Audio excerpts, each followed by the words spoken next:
Resident Evil is an iconic franchise beloved by legions of gamers.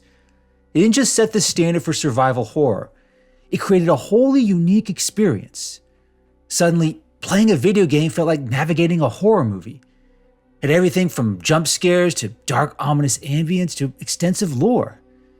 And of course, it had zombies. Hordes upon hordes of zombies. Some were slow and lumbering, some were fast, agile, and coordinated. Others were full-blown monsters capable of using rocket launchers.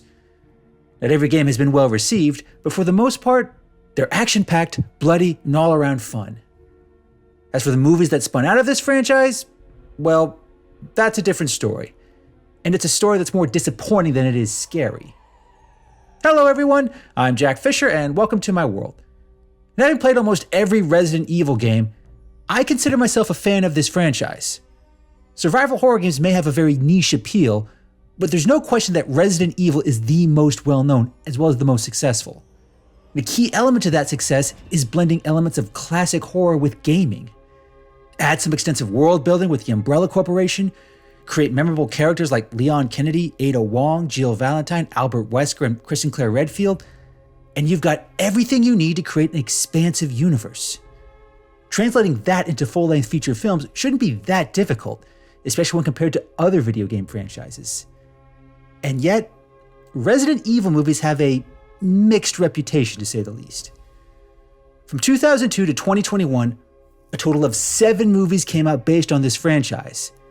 6 produced by Paul W.S. Anderson, and 1 by Johannes Roberts. And not one of those films garnered widespread acclaim from critics or fans. In terms of box office, they did make decent money. Altogether, these 7 films earned over $1 billion. But in terms of overall impact, these movies were very forgettable. Now there is some context to consider here. Nearly all these movies came out at a time when video game movies had a bad reputation. Until Sonic finally broke the curse, studios didn't really know how to make a successful video game movie, let alone an entire franchise. Those behind the Resident Evil movies certainly tried, but what they gave us has never really delivered in a way that resonated with fans. And on top of that, these movies have not aged particularly well. For the first 6 movies, the biggest flaw was built right into the foundation. Instead of introducing the characters that fans grew to love from the games, we got Alice, played by Milla Jovovich. She starts off as a mystery, waking up in the bathroom of a creepy, deserted mansion. She has no memory of who she is, she's just kind of there when a team of commandos storms in and attacks. That kickstarts the main plot, which includes familiar details like the Umbrella Corporation, the T-Virus, and the Hive. But halfway through the movie, Alice stops being a mystery and starts being a problem. Because while they're under attack from zombies, lickers, and dogs, she suddenly finds out she can fight. In fact, she ends up being more capable than any of the skilled commandos around her. We later learn that this is all due to her being a byproduct of Umbrella's shady research. But even if you don't know anything about the games, it still comes off as forced. It's not framed as some major plot twist. It's just convenient, contrived, and incredibly bland. Because in that same moment, Alice stops being a real character and becomes an overused plot device. Fanfiction writers may recognize her as a self-insert, basically a pet character who basically sidelines everyone regardless of how the rest of the story unfolds. As for why this was done for these movies, that's not too great a mystery once you find out Milla Jovovich is married to the director. Now I get that Hollywood is full of nepotism, but it was just way too overt. And what makes it even more frustrating is that this one detail, Alice being at the center of everything in these movies, that's the foundation for the next 5 movies that follow. This character, who is not and has never been part of Resident Evil lore, she's the primary focus. The movies do try to build Alice up as this unstoppable badass, but they do a terrible job of it every step of the way. And to make matters even worse, it wasn't even necessary. Resident Evil already has multiple badass female characters. Jill Valentine, Claire Redfield, Ada Wong. This franchise has that covered. And unlike Alice, these characters actually feel human. they are allowed to have occasional cracks in their plot armor. We also get a chance to see them grow as people over the course of multiple games. But Alice, despite being the central focus for 6 movies, she really doesn't change all that much. The situation around her changes, the threats she faces change, but as a character, she really doesn't change at all. Later movies do introduce familiar characters, including Chris, Claire, Leon, Jill, and Ada, but they really have no depth beyond supporting Alice. Nothing they say or do affects anything on a large scale. And remember, these characters are the true faces of Resident Evil. When fans think of this franchise, these are the names that come to mind, not Alice. But she remains front and center for 6 whole movies? If you ignore the fact that her actress is married to the director, it makes no goddamn sense. And being such a poorly written character, Alice also derails any effort at world building in these movies. The Umbrella Corporation is still the primary catalyst, and characters like Albert Wesker, Nemesis, and a mind-controlled Jill Valentine do show up. But again, they have little to no depth. There's no deeper lore or intrigue like we get in the games. Umbrella might as well be just another typical evil corporation.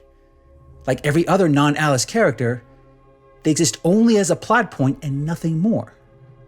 It's not just bad writing, it's insulting to the franchise and its fans. It feels like the title Resident Evil was used as nothing more than a selling point, and I sincerely doubt anyone with real authority on these movies actually played these games. Now, I could go over each movie and highlight multiple details that make this point, but honestly, I can't even get through one of these movies anymore. I only ever saw the first 2 in theaters, and all the rest, they did have their moments, but I've never felt inclined to rewatch them. There's really nothing in these movies that the games don't deliver with far greater quality. Again, and it's worth reiterating, these movies came out during the pre-Sonic era of video game movies. Expectations were very different compared to what they are now. That helps explain these questionable choices on some level. You get the sense that Paul Anderson didn't just want to create the games in movie form, he wanted them to stand out, hence the disproportionate role of Alice.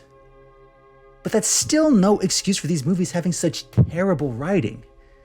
It also doesn't justify turning Resident Evil's most iconic characters into glorified NPCs with no agency. This franchise already had all the necessary components for a cinematic universe, but they just weren't utilized. And if they were done poorly. Eventually, Paul Anderson left the franchise along with Mila Jovovich. That meant no more Alice.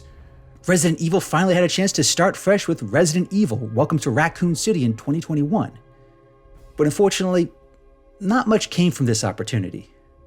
For one, the timing for this movie could not have been worse. Releasing a Resident Evil movie in 2021 during the height of the COVID-19 pandemic, it felt ironic in the worst possible way. I doubt audiences had an appetite for any movie about a global pandemic that shuts down the world, even if it was good. But in this case, it really wasn't. There's just not much to say about Welcome to Raccoon City, other than it was a shallow, half-hearted attempt to reboot the franchise. I do give it credit for trying to focus more on recognizable Resident Evil names like Chris, Claire, Jill, and Leon. But it tried to do too much too fast, not really building up the characters, the world, or the Umbrella Corporation beyond the bare minimum. It felt like trying to do an Avengers movie without any other movies to build up to it. And that just was never going to work with Resident Evil. It also didn't help that the previous 6 movies left the franchise with plenty of baggage. And it's going to take a concerted effort to escape that baggage moving forward. I think it certainly can be done. The success of other video game movies has proven that. But at the moment, Resident Evil as a movie franchise is in a poor state. As I'm making this video, another Resident Evil movie is set for release on September 18th, 2026. We don't know much about this movie, how it'll be structured, and which characters will be involved, if any. But personally, I don't have high expectations. I'm certainly willing to give it a chance, especially now that Mario and Sonic have raised the bar for video game movies. And despite how many times studios have gotten Resident Evil wrong, it really only needs to succeed once to find an approach that works. But at least on that front, everyone behind this new movie has plenty of examples of what not to do. But what do you all think? What's your opinion of the Resident Evil movies? Do you agree with me? Do you disagree? Please let me know in the comments. Thanks for watching, everyone, and thanks for joining me in my world. Please remember to like and subscribe, and until next time, take care and stay safe.